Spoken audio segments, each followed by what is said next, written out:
Hello students, my name is Shraddha और आज मैं आरटीओ सब इंस्पेक्टर जिसका एग्ज़ाम अभी 1 सितंबर 2024 को लिया गया था उसके करंट के और छत्तीसगढ़ के जितने भी क्वेश्चंस थे उसको लेकर के आई हूँ। ये वीडियो बहुत इंपॉर्टेंट होने वाला है क्योंकि अभी सीजीपीएससी द्वारा लिया गया था आरटीओ का पेपर। तो सीजीपीएससी में जो क्वेश्चंस करंट अफेयर से रिलेटेड और आपका आर्थिक सर्वेक्षण से रिलेटेड और छत्तीसगढ़ से रिलेटेड आए हैं तो व्यापम में उसके रिपीट होने की संभावना बहुत ज़्यादा बढ़ जाती है। तो इस वजह से ये वीडियो बहुत ज़्यादा इंपॉर्टेंट होने वाला है। तो चलिए देखते हैं क्वेश्चन नंबर 101 देखते हैं, जिसमें क्या है, केसरी बेड़ा अभिलेख का संबंध किस नलवंशीय शासक से है। तो इसमें ऑप्शन दिया है ऑप्शन ए दिया है भवदत्त वर्मन, ऑप्शन बी दिया हुआ है विलास तुंग, ऑप्शन सी दिया हुआ है स्कंद वर्मन और ऑप्शन नंबर डी दिया हुआ है अथरपति भट्टारक। तो देखिए, जो केसरी बेड़ा अभिलेख है वो जो है वो अथरपति भट्टारक का है। अथरपति भट्टारक का जो कि नलवंशीय शासक हैं उनका क्या है, केसरी बेड़ा अभिलेख है। इसके बाद हम देख लेते हैं यहाँ पे भवदत्त वर्मन दिया हुआ है। तो भवदत्त वर्मन का जो अभिलेख होगा वो होगा रिद्धिपुर ताम्रपत्र। इसका जो है वो रिद्धिपुर ताम्रपत्र है।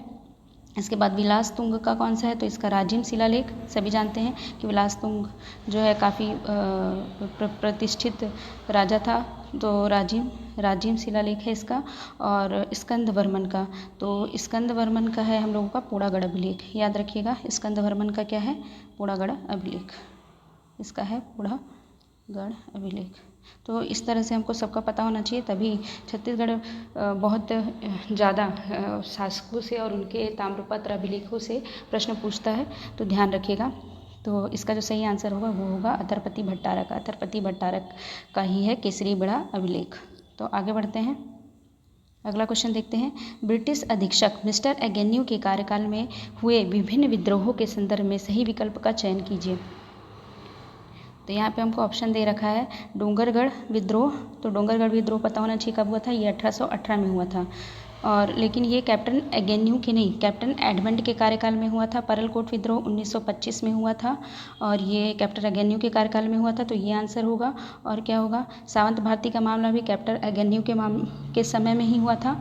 और ये महार साय का जो विद्रोह है ये भी आपका क्या है, महार साय का जो विद्रोह है ये भी आपका कैप्टन एगेन्यू के कार्यकाल में हुआ था। तो हमारा जो सही आंसर है, ये कूट वाला प्रश्न है तो ये तो नहीं होगा क्योंकि ये कैप्टन एडमंड के कार्यकाल में हुआ था। डोंगरगढ़ विद्रोह जो हुआ था ये 1818 में ज़रूर हुआ था, क्योंकि देखिए जो कैप्टन एगेन्यू है उसका जो कार्यकाल है वो 1800, ये जो मिस्टर एगेन्यू हैं, सब जानते हैं कि मिस्टर एगेन्यू का, जो भी छत्तीसगढ़ पढ़े होंगे वो जानते होंगे कि जो मिस्टर एगेन्यू है उनका कार्यकाल 1818 से लेकर के 1825 तक था, है ना। तो बहुत लोग कंफ्यूज हो जाते हैं कि अरे डोंगरगढ़ विद्रोह तो 1818 में हुआ था और उसी समय एगेन्यू का कार्यकाल भी था। लेकिन ध्यान रखिएगा कि जो डोंगरगढ़ विद्रोह है वो भले 1818 में हुआ है लेकिन वो कैप्टन एडमंड के कार्यकाल में हुआ था, इसके कार्यकाल में नहीं हुआ था। तो परलकोट विद्रोह हमारा सही आंसर होगा। सावंत भारती मामला हमारा सही आंसर होगा और महार सिया का विद्रोह भी हम लोगों का सही आंसर होगा। तो इसके हिसाब से हम अपना आंसर देख लेते हैं। 2, 3 और 4 कौन सा आंसर है, 2, 3 और 4 ऑप्शन नंबर बी हमारा क्या होगा, सही आंसर होगा। आगे बढ़ते हैं, अगला क्वेश्चन देखते हैं। निम्नलिखित में से कौन सा स्थल नवपाषाण कालीन नहीं है। तो क्या बोल रहा है, नवपाषाण कालीन नहीं है। तो देखिए अर्जुनी हम लोगों का, आप अर्जुनी, चितवा डोंगरी और ये टेरम है ना, इसके अलावा बोन टीला, ये सब क्या है, ये सब हम लोगों का जो है ये सब नवपाषाण कालीन स्थल है। जबकि जो कबरा पहाड़ है ये हम लोगों का मध्य पाषाण कालीन स्थल है। तो अगर हम लोगों से बन जाए, हम लोगों को पता रहेगा तो हम बहुत आसानी से क्या करेंगे, आंसर को एलिमिनेट कर सकते हैं। तो यहाँ पे जो हमारा आंसर होगा, क्योंकि क्या पूछा है कि नवपाषाण कालीन स्थल नहीं है, इस वजह से हमारा आंसर क्या हो जाएगा, कबरा पहाड़, क्योंकि ये क्या है, मध्यकालीन स्थल है। और उसके अलावा अर्जुनी, चितवा डोंगरी, टेरम, बोन टीला ये सब क्या है, ये सब हमारे नवपाषाण कालीन स्थल हैं। आगे बढ़ते हैं। 1923 के कांग्रेस के काकीनाडा अधिवेशन में छत्तीसगढ़ से भाग लेने वाले सदस्य कौन कौन थे। तो छत्तीसगढ़ से रामजी लाल सोनी ने भाग लिया था, ध्यान रखना है, रामजी लाल सोनी ने भाग लिया था। नारायण राव मेघावाले ने, पंडित सुंदरलाल शर्मा ने, बैरिस्टर छेदी लाल ने भाग नहीं लिया था। तो इसके अकॉर्डिंग हम अपना आंसर सेट करते हैं 1, 3 और 4। तो हमारा कौन सा आंसर होगा, 1, 3 और 4, यानी कि ऑप्शन नंबर बी हमारा क्या होगा, सही आंसर होगा। अब आगे बढ़ते हैं, हम देखते हैं छत्तीसगढ़ के रियासतों के विलीनीकरण के समय बस्तर रियासत के किस शासक ने समझौते पर हस्ताक्षर किया था। ऑप्शन दिया हुआ है रुद्र प्रताप देव, ऑप्शन बी दिया हुआ है प्रवीर चंद्र भंजदेव, और भोपाल, ऑप्शन सी दिया हुआ है भूपाल चंद्र देव, और ऑप्शन सी दिया हुआ है नरेंद्र चंद्र देव। तो इसका सही आंसर होगा प्रवीर चंद भंजदेव, है ना। उन्होंने क्या किया था, बस्तर के विलीनीकरण के समय में शासक वही थे, तो उन्होंने ही क्या किया था, उसमें हस्ताक्षर किया था। और क्वेश्चन नंबर 106 है, बस्तर के किस शासक को ब्रिटिश शासन द्वारा सेंट ऑफ जेरूसलम की उपाधि दी गई थी।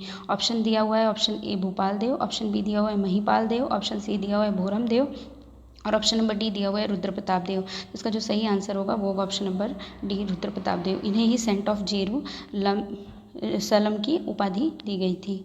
आगे बढ़ते हैं, उपाधियों से भी बहुत प्रश्न पूछे जाते हैं छत्तीसगढ़ में, जैसे कि यहाँ पर अगला क्वेश्चन भी देखिए, निम्नलिखित पांडुवंशी शासकों में से किसने सकल कौशलाधिपति की उपाधि धारण की थी। तो ये सब तिवरदेव, हर्षगुप्त, महर्षि गुप्त, बालार्जुन, ये बहुत माने जाने शासक थे उस समय के, इंद्रबल।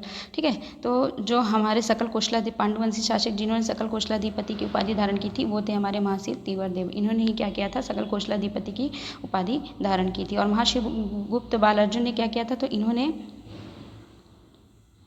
इन्होंने बहुत सारे धार्मिक और बहुत सारे सुधार किए थे, और इन्होंने क्या किया था, शिव मंदिर का निर्माण करवाया था बहुत सारे, और इन्होंने वो भी किया था, क्या बोलते हैं, इन्होंने ग्राम दान देने की परंपरा भी चालू की थी। मकर संक्रांति में ग्राम दान देने की परंपरा भी महर्षि गुप्त बालार्जुन ने चालू की थी। तो इस तरह से याद रखना है।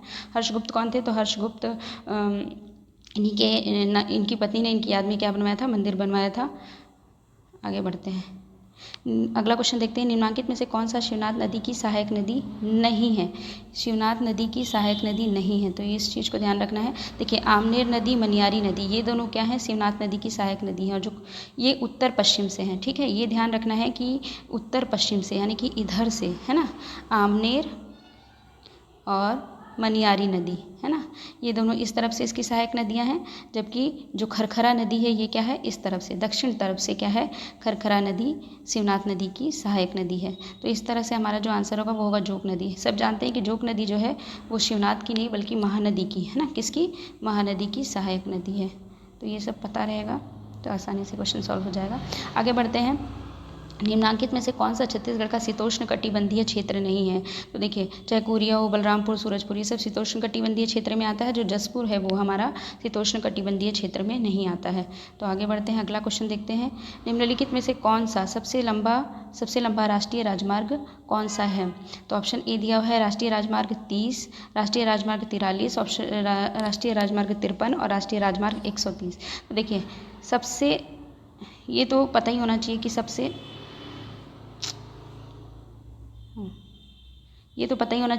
सबसे लंबा और सबसे छोटा कौन सा राष्ट्रीय राजमार्ग है। तो देखिए, सबसे लंबा जो राष्ट्रीय राजमार्ग है वो राष्ट्रीय राजमार्ग 30 है, और जो सबसे छोटा राष्ट्रीय राजमार्ग है वो क्या है, वो है हम लोगों का 163A। ये जो है हम लोगों का सबसे लंबा जो है, ये है हम लोगों का चिल्फी घाटी से लेकर के कोंटा मार्ग सुकमा तक, इसलिए क्या है, सबसे लंबा है। और जो ये है हम लोगों का, ये हम लोगों का बहुत छोटा राष्ट्रीय राजमार्ग है। तो ये जो है हम लोगों का, ये हम लोगों का सबसे छोटा छत्तीसगढ़ का राष्ट्रीय राजमार्ग है, याद रखिएगा। आगे बढ़ते हैं, निम्नलिखित में से दंडकारण्य प्रदेश के किस शैल समूह में लौह अयस्क पाया जाता है।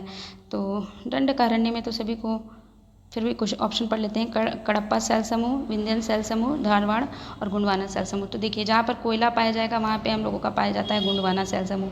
तो कोयला तो बस्तर में नहीं पाया जाता है, ये सरगुजा में पाया जाता है। ठीक है, और जो हमारा धारवाड़ शैल समूह है वही सबसे ज़्यादा कहाँ पर पाया जाता है, बस्तर में पाया जाता है। तो लौह अयस्क भी सबसे ज़्यादा कहाँ पर पाया जाता है, धारवाड़ शैल समूह में पाया जाता है।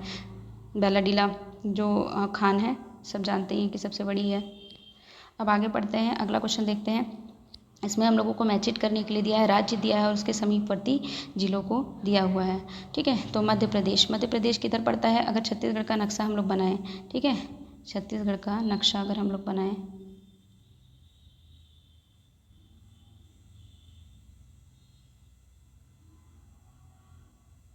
तो इस तरह से कुछ रहता है छत्तीसगढ़ का नक्शा, जिसमें देखें तो मध्य प्रदेश इस तरफ पड़ता है। ठीक है, मध्य प्रदेश हमारा इस तरफ पड़ता है।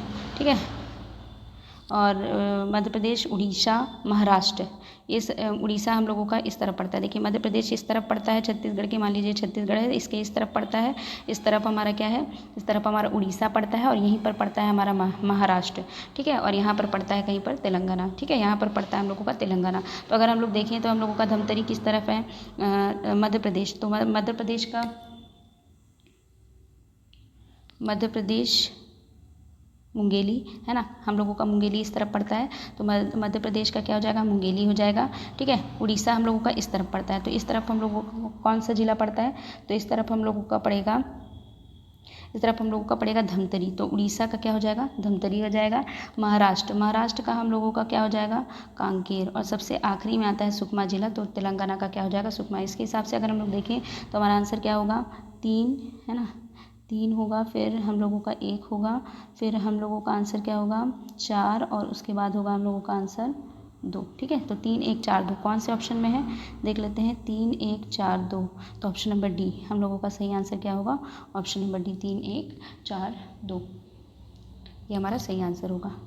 तो आगे बढ़ते हैं, अगला क्वेश्चन देखते हैं। छत्तीसगढ़ में निम्नलिखित में से किन जिलों में कोरंडम पाया जाता है। ऑप्शन ए दिया हुआ है बीजापुर और नारायणपुर, ऑप्शन बी दिया हुआ है बीजापुर और दंतेवाड़ा, ऑप्शन सी दिया हुआ है बीजापुर और सुकमा, ऑप्शन डी दिया हुआ है दंतेवाड़ा और जगदलपुर।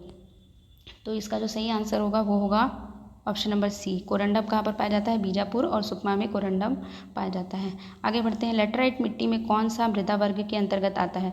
तो याद रखिएगा, जैसे इसमें ऑप्शन दिया हुआ है इंसेप्टिसॉल, ऑप्शन नंबर बी दिया हुआ है एल्फीसॉल और ऑप्शन नंबर डी दिया हुआ है एल्टीसॉल। इसी को हम लोग एंटीसॉल भी बोलते हैं। जो एल्टीसॉल है इसी को हम लोग एंटीसॉल भी बोलते हैं। ठीक है, एंटीसॉल, और फिर है हम लोगों का वर्टीसॉल। तो देखिए, सबसे पहले इंसेप्टिसॉल जो होती है ये कौन सी मिट्टी होती है, ये होती है हम लोगों की लाल पीली मिट्टी। ठीक है, लाल पीली मिट्टी को हम लोग इंसेप्टिसॉल बोलते हैं। अल्फीसॉल जो होती है हम लोगों की, वो होती है हम लोगों की लाल बलुई मिट्टी को बोलते हैं हम लोग। और एंटीसॉल, है ना, एंटीसॉल या अल्टीसॉल को हम लोग बोलते हैं क्या, लेटराइट मिट्टी बोलते हैं। और वर्टीसॉल होती है हम लोगों की काली मिट्टी। तो पता होना चाहिए। तो इस वजह से हमारा जो सही आंसर होगा वो होगा हम लोगों का ऑप्शन नंबर सी, अल्टीसॉल, या इसी को एंटीसॉल भी कहा जाता है। ये लेटराइट मिट्टी वर्ग में आता है। अब आगे बढ़ते हैं, अगला क्वेश्चन देखते हैं। ये 1 सितंबर मतलब हाल ही में पूछे हुए क्वेश्चन है, तो ये बहुत इंपॉर्टेंट है, एक बार ज़रूर इसको करके जाइएगा। किस संस्कृत कवि ने अपनी कृति में अमरकंटक पर्वत को आम्रकूट के नाम से संबोधित किया है। ऑप्शन दिया हुआ है हम लोगों को महाकवि भास, कालिदास, भवभूति और वाल्मीकि। तो सब जानते हैं किसने किया है, कालिदास ने। कालिदास ने ही इसको आम्रकूट के नाम से संबोधित किया है। आगे बढ़ते हैं, गंगा नहाना मुहावरे का अर्थ क्या है। तो ऑप्शन दिया हुआ है स्वच्छ होना, निश्चिंत होना, पुण्य करना और प्रसन्न होना। जैसे घर में भी कहा जाता है कि ये काम हमारा कंप्लीट हो जाए तो हम गंगा नहा लेंगे, यानी कि निश्चिंत होना। इसका जो सही आंसर होगा वो ऑप्शन नंबर बी होगा, निश्चिंत होना। आगे बढ़ते हैं, क्वेश्चन नंबर 7 देखते हैं कि हल्बी बोली छत्तीसगढ़ के किस भाग में सबसे ज़्यादा बोली जाती है। तो हल्बी बोली, देखिए हल्बी बोली हल्बा जाति के लोग बोलते हैं, जो कि बस्तर में पाए जाते हैं, और बस्तर हमारा दक्षिणी भाग में पड़ता है, इसलिए इसका जो सही आंसर होगा वो हमारा होगा दक्षिणी भाग। अगला क्वेश्चन देखते हैं, छत्तीसगढ़ के उपन्यास दीना के अंजोर के रचनाकार कौन है। तो ऑप्शन ए दिया हुआ है शिव शंकर शुक्ल, ऑप्शन बी दिया हुआ है बिहारी लाल साहू, ऑप्शन नंबर सी दिया हुआ है के.आर. भूषण और ऑप्शन नंबर डी दिया हुआ है खूबचंद्र बघेल। तो इसका जो सही आंसर होगा वो होगा शिव शंकर शुक्ल, है ना। दीना के अंजोर ये बहुत बार पूछा हुआ प्रश्न है, मतलब बहुत बार व्यापम का अगर साहित्य से संबंधित प्रश्न हो तो ये क्वेश्चन बहुत बार पूछा गया है। तो शिव शंकर शुक्ल इसका सही आंसर होगा। आगे बढ़ते हैं, अगला क्वेश्चन देखते हैं, कलिंदर जैसे गोल मटोल सेव कस चमकीला, हरियर डारा ओर में दिखते रंगीला। इस छत्तीसगढ़ी पहेली का क्या उत्तर है। ऑप्शन दिया हुआ है हमको कद्दू, आलू, टमाटर, संतरा। तो देखिए इसमें से कुछ भी लाल नहीं है टमाटर के अलावा, तो ऑप्शन नंबर सी हमारा क्या होगा, सही आंसर होगा। आगे बढ़ते हैं, छत्तीसगढ़ के लोक गायन परंपरा भरथरी गाथा के गायन के को अछूत रखने में का श्रेय किसको जाता है। तो देखिए भरथरी गायन जो है उसकी सबसे प्रमुख, मैं इसमें क्वेश्चन भी नहीं, ऑप्शन भी नहीं पढ़ूंगी। मैं जानती हूँ कि जो भरथरी गाथा है वो सबसे ज़्यादा उसके लिए जो फेमस है वो है सुरजूबाई खांडे। ऑप्शन नंबर 20 इसका सही आंसर होगा। आगे बढ़ते हैं, वैशाख शुक्ल पक्ष तृतीया को जनजाति द्वारा कौन सा त्यौहार मनाया जाता है। ऑप्शन ए दिया हुआ है पुत्रा पुत्री विवाह, छेरछेरा विवाह, नवाखाई और गुंचा त्यौहार। तो देखिए आषाढ़ माह में गुंचा त्यौहार मनाया जाता है, ठीक है, तो ये तो हमारा आंसर नहीं होगा, ठीक है। छेरछेरा भी नहीं होगा और नवाखाई भी नहीं होगा। पुत्रा पुत्री विवाह वैशाख शुक्ल पक्ष तृतीया को अभी मनाया गया है, पुत्रा पुत्री, है ना। वैशाख शुक्ल पक्ष तृतीया को कुछ दिन पहले ही मनाया गया है, तो यही होगा इसका आंसर, ऑप्शन नंबर। विश्व की सबसे प्राचीन रंगशाला, रंगशाला का मतलब क्या है, नाट्यशाला भी कहते हैं इसको, ठीक है। तो विश्व की प्राचीन नाट्यशाला जो है वो कहाँ पर है, तो विश्व की, ये ध्यान रखने योग्य बात है कि विश्व की सबसे प्राचीन नाट्यशाला कहाँ पर है, छत्तीसगढ़ में है। बस्तर में नहीं है, रायपुर में नहीं है, रायगढ़ में नहीं है, सरगुजा में है, ठीक है। सरगुजा के रामगढ़ में सबसे प्राचीन नाट्यशाला है। ठीक है, आगे बढ़ते हैं। अगला क्वेश्चन देखते हैं, मलार जनजाति के व्यावसायिक देव का नाम क्या है। ऑप्शन दिया हुआ है लोहा झाड़, ऑप्शन बी दिया हुआ है बूढ़ा देव सौरा, ऑप्शन सी सौरा देव और ऑप्शन डी दिया हुआ है नरम बाबा। तो इनमें से कुछ नहीं होगा, लोहा झाड़ व्यापम द्वारा लिया हुआ आंसर है, सॉरी PSC द्वारा लिया हुआ आंसर है, तो लोहा झाड़ इसका सही आंसर होगा। इस तरह के प्रश्न एक ना एक तो ज़रूर से आते हैं, तो इस वजह से इसको देख लीजिएगा। अब आगे बढ़ते हैं, ककसार नृत्य किस जनजाति का नृत्य है। तो ऑप्शन दिया हुआ है मुरिया, ऑप्शन बी दिया हुआ है भुंजिया जनजाति, ऑप्शन सी दिया हुआ है हलवा जनजाति और ऑप्शन डी दिया हुआ है भतरा जनजाति। देखिए, ककसार नृत्य जो करते हैं वो भतरा जनजाति के लोग सबसे ज़्यादा करते हैं। तो आगे बढ़ते हैं, इसका आंसर यही होगा। लक्ष्मी जगार पर्व किस जनजाति द्वारा मनाया जाता है। ऑप्शन ए दिया हुआ है हमको हलबा जनजाति, ऑप्शन बी दिया हुआ है कोरबा जनजाति, ऑप्शन सी दिया हुआ है भतरा जनजाति और ऑप्शन नंबर डी दिया हुआ है उराव जनजाति। तो लक्ष्मी जगार जो पर्व है वो गुंजा पर्व से ही संबंधित है, तो ये भतरा जनजाति के लोग ही मनाते हैं, इसको भतरा जनजाति के लोग ही मनाते हैं। आगे बढ़ते हैं, अगला क्वेश्चन देखते हैं। देखिए, अगला क्वेश्चन हमारा आर्थिक सर्वेक्षण से आया है। छत्तीसगढ़ के वर्ष 2023-24 के आर्थिक सर्वेक्षण के अनुसार वित्तीय वर्ष 2023-24 में छत्तीसगढ़ की अर्थव्यवस्था स्थिर मूल्य, है ना, स्थिर मूल्य से बहुत प्रश्न आते हैं। अर्थव्यवस्था में स्थिर मूल्यों पर कृषि उद्योग एवं सेवा के क्षेत्र में कितना योगदान है। तो आर्थिक सर्वेक्षण जरूर से जरूर पढ़िएगा, उससे 2-3 क्वेश्चन आते हैं। इसी पेपर में अगर हम देखें तो 3 प्रश्न आर्थिक सर्वेक्षण से 3-4 प्रश्न आए हुए हैं, तो बहुत इंपॉर्टेंट होता है आर्थिक सर्वेक्षण। तो इसका जो सही आंसर होगा वो होगा ऑप्शन नंबर ए, 50.32% ये हमारा कृषि के क्षेत्र में है और 53.50% हमारा उद्योग के क्षेत्र में है और 31.9% हमारा सेवा के क्षेत्र में है। आगे बढ़ते हैं, इसका जो सही आंसर होगा वो होगा ऑप्शन नंबर ए, याद रखिएगा।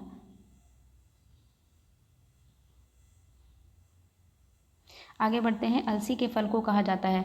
ऑप्शन ए दिया हुआ है फल, ऑप्शन बी दिया हुआ है कैप्सूल, ऑप्शन सी दिया हुआ है सिलिक्वा और ऑप्शन नंबर डी दिया हुआ है फल्ली। तो इसका जो सही आंसर होगा, अलसी के फल को क्या कहा जाता है, ऑप्शन नंबर बी कैप्सूल कहा जाता है। तो ये इसका सही आंसर होगा।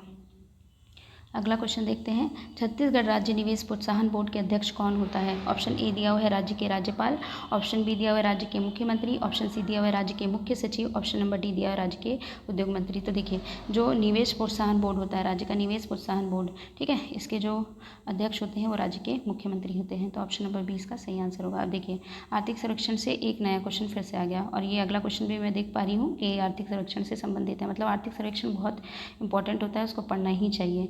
छत्तीसगढ़ के वर्ष 2023-24 के आर्थिक सर्वेक्षण के अनुसार वित्तीय वर्ष 2023-24 में छत्तीसगढ़ की अर्थव्यवस्था में स्थिर मूल्यों पर से बहुत सवाल आता है। वनोद्योग तथा लट्ठे बनाने का योगदान कितना प्रतिशत है। तो इसका आंसर होगा ऑप्शन ए दिया हुआ है 2.81, ऑप्शन नंबर बहुत माइनर अंतर है, इस वजह से इसको एग्जैक्टली वैल्यू पता होना बहुत ज़रूरी है। 2.81, 2.78, 2.88 और 2.85। तो इसका जो सही आंसर होगा वो होगा ऑप्शन नंबर सी, 2.88।